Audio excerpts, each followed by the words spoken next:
La marineria di Chioggia si conferma regina dell'Alto Adriatico nel settore ittico.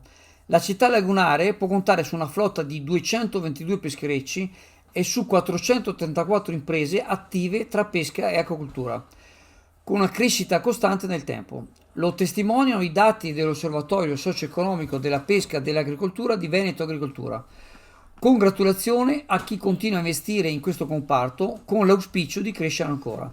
Lo dichiara il consigliere regionale Marco Dolfin, responsabile del Dipartimento Pesca per la Lega Liga Veneta.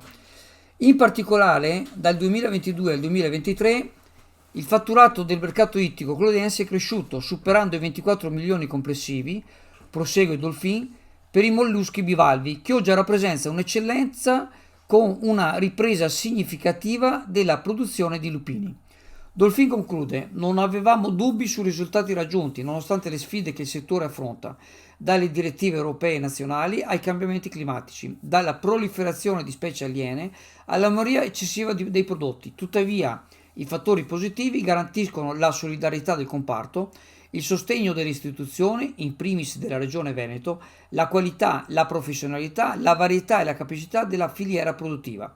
Ancora una volta i nostri pescatori e allevatori ittici dimostrano una straordinaria resistenza essenziale per garantire la tenuta di un settore chiave per l'economia.